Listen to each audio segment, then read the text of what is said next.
മുമ്പൂടെ ഉന്നയിച്ച ഒരു ചോദ്യം നിങ്ങൾക്ക് വേണ്ടി വായിക്കുകയാണ്. മതമേതായാലും മനുഷ്യൻ നന്നായാൽ പോരെ, പ്രത്യേക ഏതെങ്കിലും മതം സ്വീകരിക്കേണ്ടതുണ്ടോ മോക്ഷം ലഭിക്കാൻ എന്നൊരു ചോദ്യം, പ്രസക്തമായ ചോദ്യം ഈ സദസ്സിന് വേണ്ടി ചോദിച്ചിരിക്കുന്നു.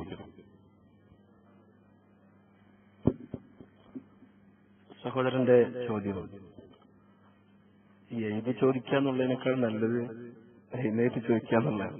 നിങ്ങൾ എഴുതി പിന്നെ അത് വായിച്ച് കുറെ സമയം പോലെ നമ്മളല്ലേ ഉള്ളൂ ചോദിക്കാം. ഇവിടെ തന്നെ നമ്മൾ പല പരിപാടികളും നടത്തിയിട്ടുണ്ട്. അതിൽ പങ്കെടുത്ത ആളുകൾ പരിചയമുള്ള മുഖങ്ങൾ കാണുന്നുണ്ട്. ഇന്നലെ ദുബായിലും ഇതുപോലുള്ള പ്രോഗ്രാം നടന്നു. നാളെ ഹെറിറ്റേജ് വില്ലേജിൽ ഇതുമായി ബന്ധപ്പെട്ട പ്രോഗ്രാം നടക്കാനിരിക്കുന്നു. നമ്മെ സംബന്ധിച്ചിടത്തോളം എഴുതി ചോദിക്കുന്നതിനാണ് നല്ലത് നേരിട്ട് ചോദിക്കണം എന്നുള്ളടത്താണ് എന്റെ അഭിപ്രായമുള്ളത്. എന്തായിരുന്നാലും ചോദ്യം വന്ന സ്ഥിതിക്ക് പരിഗണിക്കുന്നതുമാണ്. ഒന്ന്, മതം ഏതായാലും മനുഷ്യൻ നന്നായാൽ പോരെ എന്നാണ് ചോദിച്ചത്. ഒറ്റ വാക്കിൽ ഉത്തരം പറയുകയാണെങ്കിൽ പോരാണ്, മനുഷ്യൻ നന്നാവൂല. കാരണം ലോകത്ത് വ്യത്യസ്തങ്ങളായ മതങ്ങളുണ്ട്, ദർശനങ്ങളുണ്ട്. അവയെല്ലാം വ്യത്യസ്തങ്ങളായ വീക്ഷണങ്ങളും ആശയങ്ങളും മുന്നോട്ട് വെച്ചവയാണ്. പലപ്പോഴും മതം ഏതായാലും മനുഷ്യൻ നന്നായാൽ മതി എന്ന് പറയുമ്പോൾ അതിനെല്ലാവരും മിക്കവാറും മൗനം സമ്മതമായി എസ് മൂളിക്കൊടുക്കാറുണ്ട്. അതെങ്ങനെയാണ് ശരിയാവുക? കാരണം ഒരേ സമയം ശുദ്ധ ഏകദൈവാരാധന പഠിപ്പിക്കുന്ന മതം, അതേസമയം ബഹുദൈവാരാധന പഠിപ്പിക്കുന്ന മതം മറ്റൊരു ഭാഗത്താണ്. ഇത് രണ്ടും എങ്ങനെയാണ് ഒരേ സമയം ശരിയാവുക?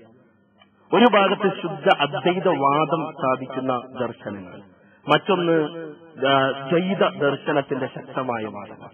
ഇവ രണ്ടും എങ്ങനെയാണ് ഒരേ സമയം ശരിയാവുക? ഒരു ഭാഗത്ത് പരലോക വിശ്വാസവും ചിന്തയും വെച്ചു പുലർത്തുന്ന ദർശനം മതം, മറ്റൊരു ഭാഗത്ത് ശക്തമായ പരലോക നിഷേധവുമായി ബന്ധപ്പെട്ട അടിത്തറയുള്ള ഒരു ആശയം വീക്ഷണം. ഇത് ഒരേ സമയം എങ്ങനെ ശരിയാവുക? നമ്മൾ മനസ്സിലാക്കേണ്ടത്, സാധാരണ പറയാറുണ്ട് രണ്ടു കുട്ടികളും കൂടെ ഭയങ്കര ചർച്ച. ഒരാൾ പറഞ്ഞു എടാ 2 × 2 5, മറ്റവൻ പറഞ്ഞല്ല 2 × 2 3. അപ്പോ കടന്നു വന്നവൻ ഒരൽപ്പം ഗണിതശാസ്ത്രത്തെക്കുറിച്ച് ബോധമുള്ളവനാണെങ്കിൽ അവനെന്താ പറയാ? ഒരു ബോധമില്ലാത്തവനാണെങ്കിൽ പറയും 2 ശരിയെന്നെ, കുട്ടികൾ പൊയ്ക്കൊള്ളിന്ന്. എന്നാൽ കണക്കറിയാവുന്ന, കുട്ടികൾക്ക് അറിയിച്ചു കൊടുക്കണമെന്നുള്ള തിരിച്ചറിവുള്ള ഒരാളെ സംബന്ധിച്ചിടത്തോളം അദ്ദേഹം പറയും കുട്ടികളെ 2 × 2 3 അല്ല, 2 × 2 5 അല്ല, 2 × 2 4. ഇതാണ് പച്ചയായ സത്യം. നമുക്കിടയിൽ തന്നെ ഭാരതത്തിൽ ഒട്ടനവധി മതങ്ങൾ ഉണ്ടായിട്ടുണ്ട്. ഇപ്പോ നമുക്കതെല്ലാം മനസ്സിലാക്കാൻ കഴിയുന്ന അഘോരമതം. അഘോരമതത്തെ സംബന്ധിച്ചിടത്തോളം അതിന്റെ അടിസ്ഥാന വീക്ഷണങ്ങളും ആശയങ്ങളും നമ്മൾ അറിയേണ്ടതുണ്ട്. എത്രത്തോളം എന്നാൽ ഹിമാലയൻ സാനുക്കളിൽ താമസിക്കുന്ന അല്ലെങ്കിൽ അതിന്റെ താഴ്വരകളിലേക്ക് കടന്നു വന്ന അതിന്റെ വിശ്വാസാചാരങ്ങൾ നെഞ്ചിലേറ്റിയ ആളുകൾ സ്ത്രീകളെയും കുട്ടികളെയും ബലം പ്രയോഗിച്ചു കൊണ്ടുപോയി അവരെ ശക്തമായി ബന്ധിച്ച് അവരെ അറുകൊല ചെയ്ത് അവരുടെ രക്തം ചൂടാക്കി കുടിക്കുകയും അവരുടെ മാംസഭാഗങ്ങൾ കഷ്ണം കഷ്ണമായി നുറുക്കി അഗ്നിയിലിട്ട് വറുത്ത് ചവച്ചരച്ച് തിന്നുകയും ചെയ്യുന്ന അഘോര മതവിശ്വാസികൾ ചരിത്രത്തിൽ കഴിഞ്ഞുപോയിട്ടുണ്ട്. ഇപ്പോഴും അത്തരം വീക്ഷണങ്ങൾ പലയിടത്തും ഉണ്ടോ എന്ന് സംശയിക്കേണ്ട അവസ്ഥ വരെ. ഇത്തരം വീക്ഷണങ്ങളും ആശയങ്ങളും എങ്ങനെയാണ് മനുഷ്യനെ മോക്ഷത്തിലേക്ക് നയിക്കുക? താന്ത്രിക മതത്തിന്റെ ആധുനിക ചിന്തകളും വീക്ഷണങ്ങളും നമുക്ക് നിലനിൽക്കണില്ലേ? എന്റെ താന്ത്രിക മതത്തിന്റെ അടിസ്ഥാന ചിന്തകൾ മോക്ഷം നേടാൻ എന്തു വേണം ഗുരു എന്ന ചോദ്യത്തിന് താന്ത്രികാചാര്യനായ ആധുനിക താന്ത്രികാചാര്യനായ ഓഷോ രജനീഷ് അടക്കം പറഞ്ഞത് കുണ്ടലിനിയെ ഉയർത്തണമെന്നാണ്. എന്താണ് ഈ കുണ്ടലിനി? ലൈംഗിക വീര്യമാണ് കുണ്ടലിനി. അതിനെ സജീവമാക്കുക വഴി, ഉയർത്തുക വഴി മാത്രമേ മോക്ഷം സാധ്യമുള്ളൂ. അതിനായി മുന്നോട്ട് വെച്ച ഒന്നാണ് ഗ്രൂപ്പ് സെക്സ് സംഗരതി. ഒരു വിശാലമായ റൂമിൽ നൂറുകണക്കിന് സ്ത്രീ പുരുഷന്മാർ പച്ചയായ തോന്നിവാസങ്ങൾ ഏർപ്പെടലാണ് മോക്ഷത്തിന് നിദാനം. ഈ ചിന്തയും വീക്ഷണവും ആശയവും എങ്ങനെയാണ് മനുഷ്യനെ മോക്ഷത്തിലേക്ക് നയിക്കുക? ഒരു ഭാഗത്ത് ശുദ്ധ ഏകദൈവാരാധനയും മറ്റൊരു ഭാഗത്ത് തൃത്വദൈവ സങ്കല്പവും മറ്റൊരു ഭാഗത്ത് അതിനധികമുള്ള ദൈവസങ്കല്പങ്ങളും ഒരേ സമയം എങ്ങനെയാണ് ശരിയാവുക? ഒരിക്കലില്ല. അതുകൊണ്ട് മതം അത് സൃഷ്ടാവ് പഠിപ്പിച്ച അവന്റെ ദൈവികമായ മാർഗമാണ്, മാർഗദർശനമാണ്. അവനിലേക്ക് എത്തുവാനുള്ള വഴിയും മാർഗവും അവനാണ് പഠിപ്പിച്ചു തരേണ്ടത്. വ്യത്യസ്ത വഴികളിലൂടെ പോയാൽ ദൈവത്തിലേക്ക് എത്തുക എന്ന ഒരു മാർഗമല്ല സൃഷ്ടാവ് പഠിപ്പിച്ച മതം. സൃഷ്ടാവിലേക്ക് എത്തുവാനുള്ള വഴിയും മാർഗവും ശരിയായ മാർഗമെന്തെന്ന് കൃത്യമായി ലോകങ്ങളുടെ നാഥൻ നമ്മെ പഠിപ്പിച്ചിട്ടുണ്ട്. ആ പഠിപ്പിച്ച മാർഗത്തെയും വഴിയെയും കൃത്യമായി അറിയുകയും ആ വഴിയിലൂടെ സൃഷ്ടാവിലേക്ക് എത്തലും ആ സൃഷ്ടാവിനെ മനസ്സിലാക്കാനും സൃഷ്ടാവിനെ സ്വന്തത്തെ സമർപ്പിക്കലാണ് മോക്ഷത്തിന് നിദാനം. അതല്ലാതെ വ്യത്യസ്തങ്ങളായ വീക്ഷണങ്ങളെല്ലാം, അതും പരസ്പര വിരുദ്ധമായ വീക്ഷണങ്ങൾ ഒരേ സമയം ശരിയാവില്ല. അതുകൊണ്ട് തന്നെ മതം ഏതായാലും മനുഷ്യൻ നന്നായാൽ മതി എന്ന വാദം അല്ലെങ്കിൽ വീക്ഷണം കേൾക്കാൻ രസമാണ്, പക്ഷേ പ്രായോഗിക തലത്തിൽ പ്രയാസകരമാണ്. അതേസമയം ഒരു ജാതി ഒരു മതം ഒരു ദൈവം എന്ന വീക്ഷണം, ഒരൊറ്റ ജാതി ഒരൊറ്റ മതം ഒരൊറ്റ ദൈവം എന്ന വീക്ഷണം, ഒരൊറ്റ നാഥന്റെ സൃഷ്ടികളാണ് സകല മനുഷ്യരും എന്നുള്ള ആശയമാണ് യഥാർത്ഥത്തിൽ മാനവരാശിയെ മോക്ഷത്തിലേക്ക് നയിക്കുക. പലപ്പോഴും ശ്രീനാരായണ ഗുരുവിന്റെ ചിന്തകളിലൂടെയാണ് ഇതെല്ലാം കടന്നു വരുന്നത് എങ്കിലും അടിസ്ഥാനപരമായി ഒരു ജാതി ഒരു മതം ഒരു ദൈവം എന്നുള്ള പച്ചയായ ഒരു കാഴ്ചപ്പാടാണ് അദ്ദേഹം മുന്നോട്ട് വെച്ചിട്ടുണ്ട് എങ്കിലും പലപ്പോഴും പിന്നീട് മതം ഏതായാലും മനുഷ്യൻ നന്നായാൽ മതി എന്ന അപ്രായോഗികമായ ചിന്തകളും പലപ്പോഴും ചരിത്രത്തിൽ നമുക്ക് കാണാൻ കഴിയുന്നുണ്ട്. ഇവിടെ നാം മനസ്സിലാക്കേണ്ടത്, നമ്മെ സൃഷ്ടിച്ചു പരിപാലിക്കുന്ന ഏകനായ സൃഷ്ടാവ് അവനിലേക്ക് എത്തുവാനും അവനെ മനസ്സിലാക്കാനും അവനിലേക്ക് അടുക്കുവാനുമുള്ള വഴിയും മാർഗവും അവനാണ് പഠിപ്പിക്കേണ്ടത്. ആ ശരിയായ വഴിയും മാർഗവുമാണ് അവനിലേക്ക് എത്തിക്കുകയുള്ളൂ. അതുമാത്രമാണ് സൃഷ്ടാവിന്റെ സ്വീകാര്യയോഗ്യമാവുകയുള്ളൂ. ആ മതത്തെ, ആ മാർഗത്തെ മനസ്സിലാക്കാനാണ് നാം നമ്മുടെ ദിഷണയും മനസ്സും ഉപയോഗപ്പെടുത്തേണ്ടത്. അതുമാത്രമാണ് മോക്ഷത്തിന്റെ വഴിമാർഗമായി നമുക്ക് രക്ഷക്കുതകുകയുള്ളൂ എന്ന് ഗൗരവമായി മനസ്സിലാക്കണം. ആ മതം ഏതാണ്? ദൈവവിശ്വാസത്തിന്റെ കാര്യത്തിൽ, പരലോക വിശ്വാസത്തിന്റെ കാര്യത്തിൽ, ജീവിതത്തിൽ ഉടനീളം പാലിക്കേണ്ട നിയമങ്ങൾ നിർദ്ദേശങ്ങളുടെ കാര്യത്തിൽ, ധാർമ്മികതയുടെ കാര്യത്തിൽ, കുടുംബ ദാമ്പത്യ വൈയക്തിക സാമൂഹ്യ മേഖലകളിലുള്ള നിയമ നിർദ്ദേശ മേഖലകളിൽ വളരെ കൃത്യവും വ്യക്തവും പൂർണ്ണവും മാനവികമായ മാർഗവും മാർഗദർശനവും നൽകുന്ന കൃത്യമായ മാർഗമേത് മതമേത് എന്ന് പഠിക്കാൻ നാം മനസ്സ് തുറക്കേണ്ടതുണ്ട്. ആ തുറന്ന മനസ്സുള്ള പഠനം വഴി ശരിയായ മാർഗത്തെ മതത്തെ കണ്ടെത്താൻ നമുക്ക് ഉപകരിക്കും. അത് സൃഷ്ടാവ് പഠിപ്പിച്ച മാർഗമാണ്. അതിലൂടെ മാത്രമേ അവന്റെ തൃപ്തിയും പൊരുത്തവും മോക്ഷവും നേടിയെടുക്കാനാവൂ. അതറിയാനുള്ള ശ്രമങ്ങളാണ് നമ്മുടെ ഭാഗത്തു നിന്നും ഉണ്ടാകേണ്ടത്. എന്റെ ഒരു ആന്റണി, ആദം നബി തുടങ്ങി ഇപ്പൊ ഈസാ നബി വരെ ഒരുപാട് പ്രവാചകന്മാർ. അപ്പൊ അതില് ഈസാ നബിയെയും ജീസസിനെയും ഈ എല്ലാ പ്രവാചകന്മാരെയും പോലെ മാത്രം കണ്ടാൽ മതിയോ എന്നൊരു സംശയമാണ്.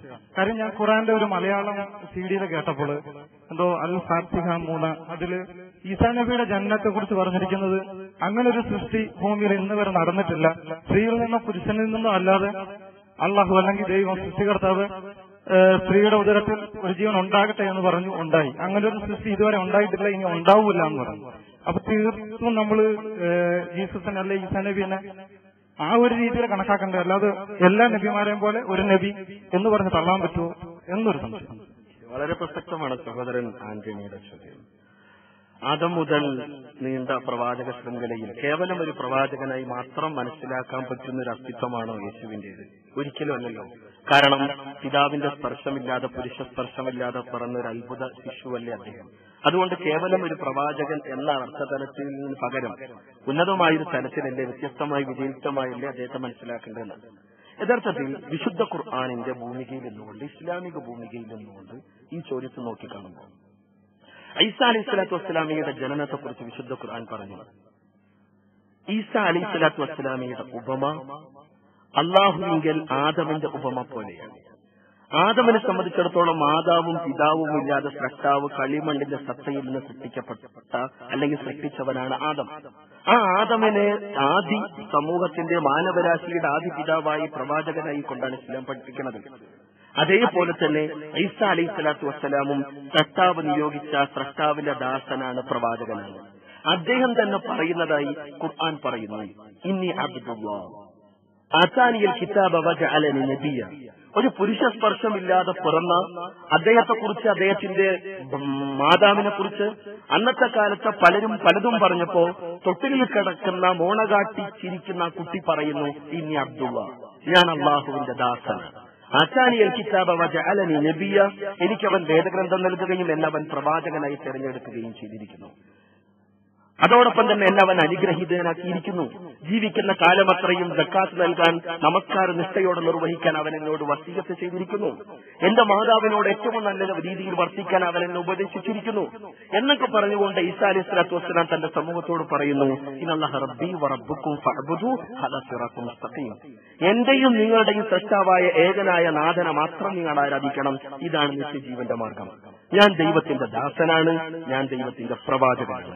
ഇതാണ് വിശുദ്ധ ഖുർആൻ ഈസാ നബി തന്നെ പ്രഖ്യാപിച്ചതായി ഖുർആൻ പറയുന്നത്. ഇനി ബൈബിൾ എടുത്തു നോക്കി.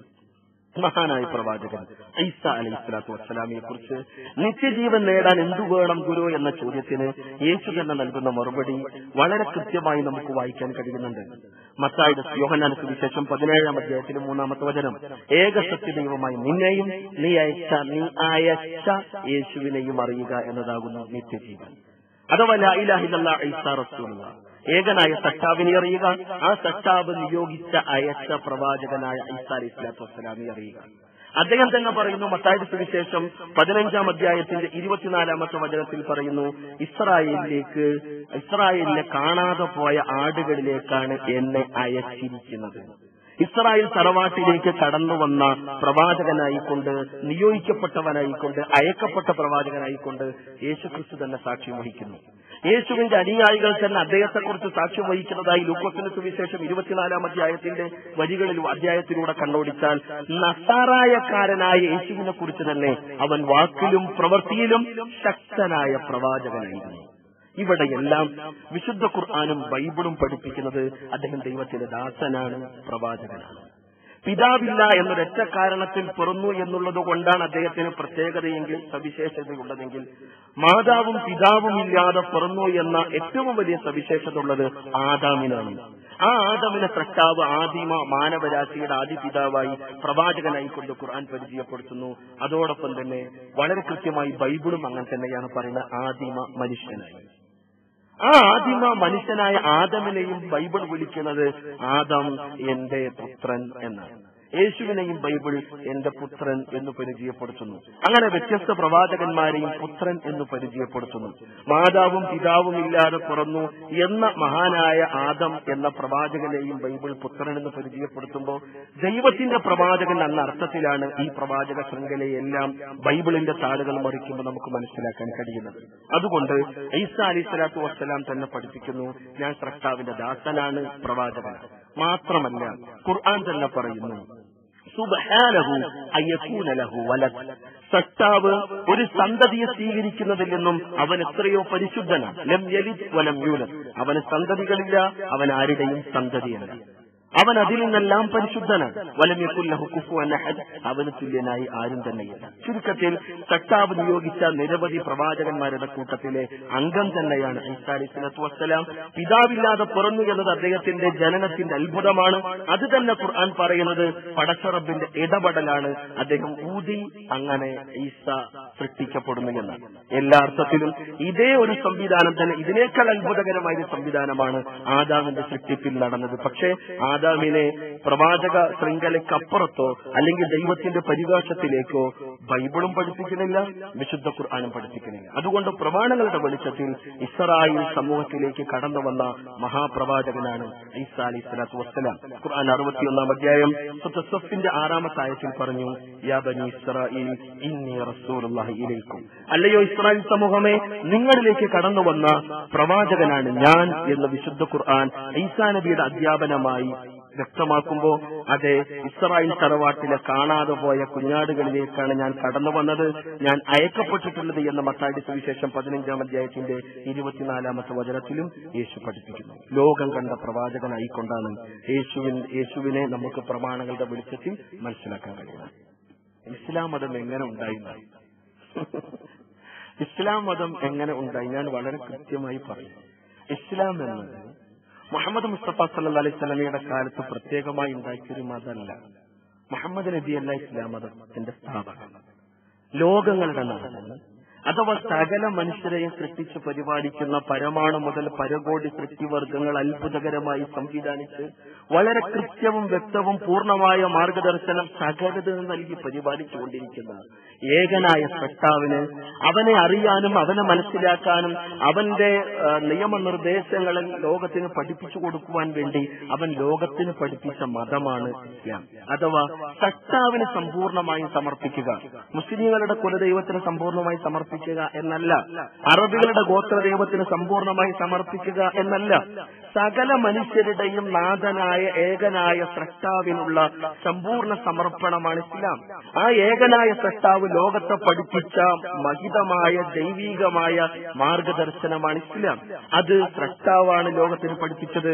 അതിന്റെ പ്രചാരകന്മാരും പ്രവാചകന്മാരുമാണ് ഞാൻ നേരത്തെ സൂചിപ്പിച്ച ആദാം മുതൽ മുഹമ്മദ് മുസ്തഫ സല്ലല്ലാഹു അലൈഹി വസല്ലം വരെയുള്ള